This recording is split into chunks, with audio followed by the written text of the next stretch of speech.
राज्य से, मतलब आसाम से कहना चाहिए, उड़ीसा से, मेघालय से और पश्चिम बंगाल से और कश्मीर से सब यहाँ पधारे हैं। और महाराष्ट्र की तो ताकत महाराष्ट्र में होनी चाहिए, पर दिल्ली की भी अपनी ताकत है जो दिल्ली में आज उतर आई है।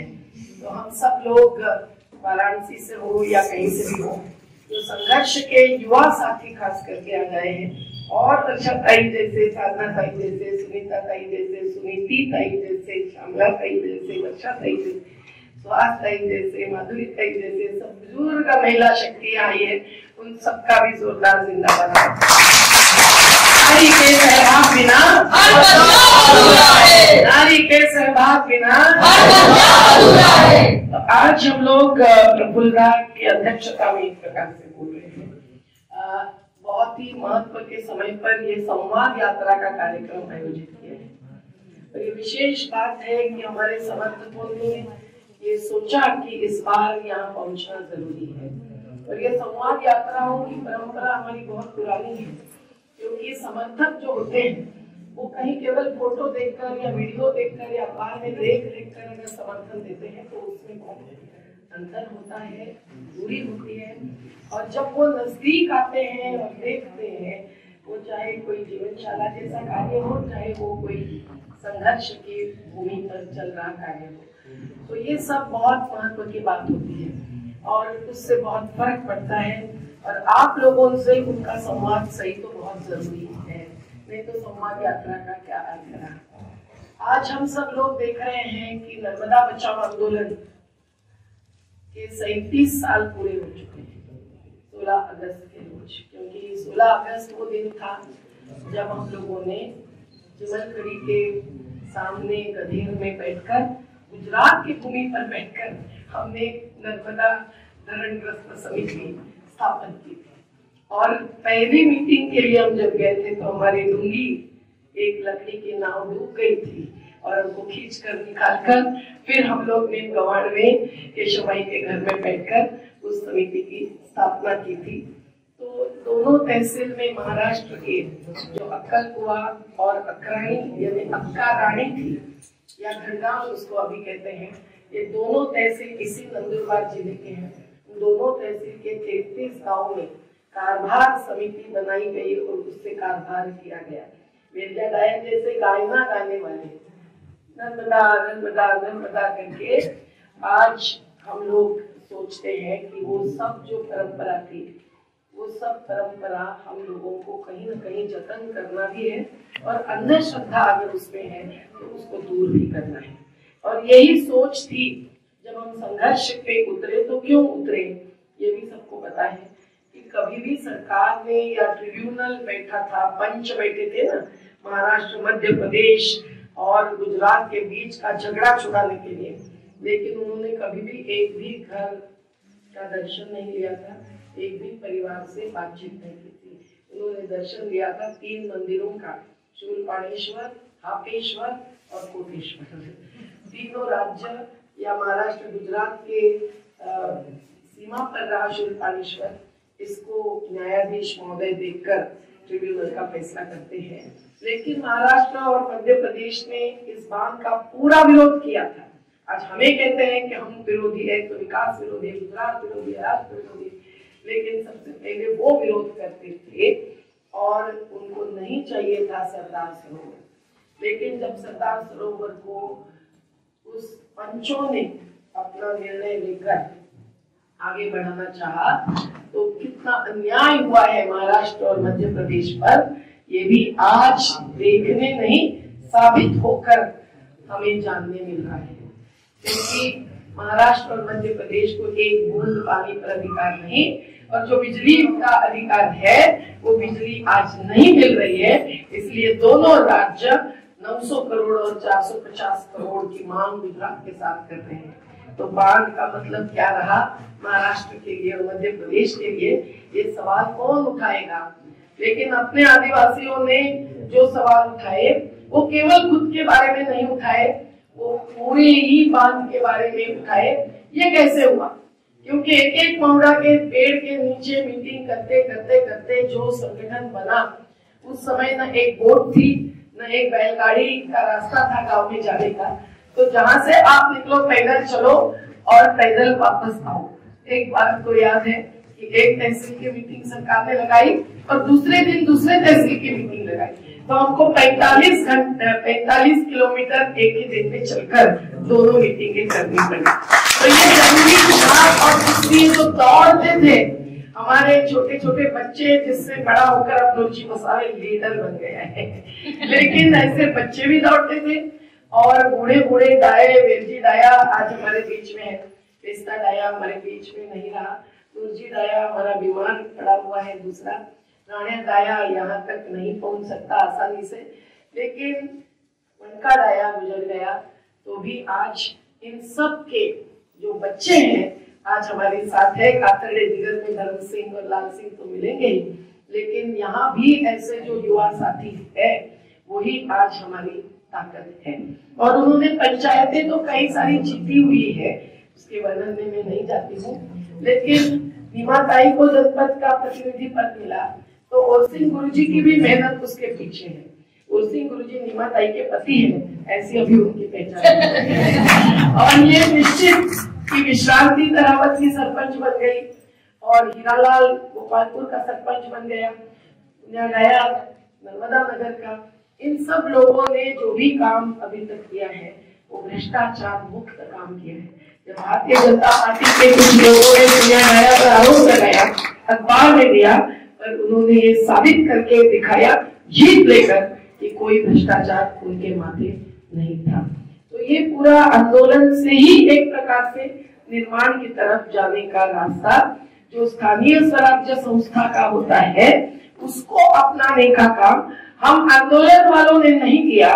हम नहीं उतरे दलीय राजनीति में, वो 4 महीने थोड़े से उतरे थे, भूल होकर वापस चले गए, लेकिन बाकी सब लोग आप जानते हैं कि आप जैसे सभी समर्थकों के साथ एक स्तर की लड़ाई लड़ते रहे और दूसरी लड़ाई जो ग्राम स्तर पर की जरूरी लगी वो लड़ाई ऐसे जनतांत्रिक प्रक्रिया और मार्ग से लड़ते रहे। बराबर है ना?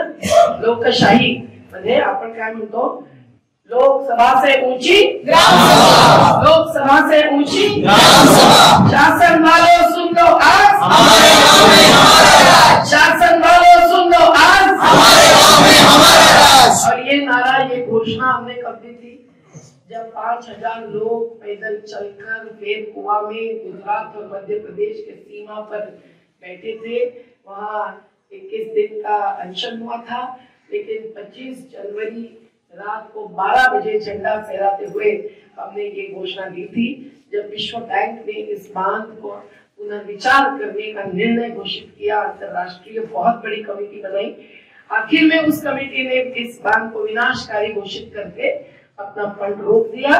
लेकिन आज भी टाइम्स ऑफ इंडिया और कई देश में लिखा जाता है कि हमने विश्व बैंक को रोक दिया, हमने कच्छ का पानी रोक दिया। लेकिन आंदोलन ने कभी कच्छ में जाकर ऐसा पानी रोकने का काम किया क्या? नहीं। पर सुप्रीम कोर्ट ने बांध को रोक दिया क्योंकि पुनर्वास भी नहीं हुआ था, पर्यावरणीय हानि की पूर्ति भी नहीं हुई थी। और ये बात और कहीं से कहने की जरूरत नहीं, वो मोस कमेटी का रिपोर्ट जो आज मेरे यहाँ उपलब्ध है, खोला से।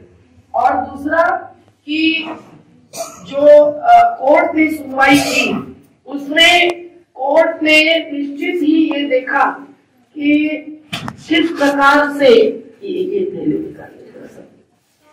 कोर्ट ने देखा 6 साल सुनने वाले 6 साल जिन्होंने सुनवाई की वो जस्टिस भरूचा जो मूल गुजरात के ही कहना जरूरी है, उन्होंने अपना जो फैसले में अलग फैसला दिया, 2 न्यायाधीश विरुद्ध 1 न्यायाधीश, उसमें उन्होंने कहा ये बांध आयोजित ही नहीं है, इसके अभ्यास भी नहीं हुए हैं।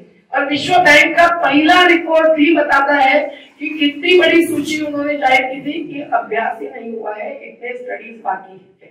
तो ऐसी स्थिति में जब हम लोग उस पर सवाल करने गए तो हम लोगों ने बहुत सैकड़ों प्रतिनिधि, जबकि पूरे तीनों राज्यों में संगठन बन गया, तो उनको 7-6 घंटे बातचीत हुई बांध स्थल के पास, जिसमें केंद्र और सब राज्यों के साथी आए। और वहां ये साफ हो गया कि इनका कोई नियोजन नहीं है पुनर्वास का। इन्होंने जो लाभ हानि का ब्यौरा बाहर लाया उसमें टाटा इकोनॉमिक कंसल्टेंसी सर्विसेज के साथ कहा कि हमको कुछ महीनों में रिपोर्ट मांगा है विश्व बैंक को देने की, हमारे पास कितना पानी नर्मदा में इसकी भी जानकारी नहीं है, तो हमने ताप्ती के आंकड़े लेकर ये रिपोर्ट दिया है। तो आज ताप्ती भी प्रदूषित है, नर्मदा भी प्रदूषित है, क्योंकि पानी सूखता जाता है। नर्मदा पैदल भी कुछ जगह पे पार होती है। और कल आपने देखा राजघाट में कि आज पानी का सैलाब कैसा बढ़ गया है, जो आप भी देखेंगे बोट से जाते हुए।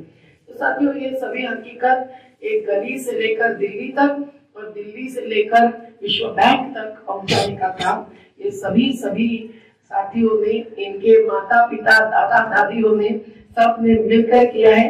इसमें महिलाओं की भूमिका न केवल महाराष्ट्र के पहाड़ी क्षेत्र में पर निमाड़ के मैदानी क्षेत्र में जहाँ भी अपने साथी जाने वाले हैं बहुत महत्व की रही है।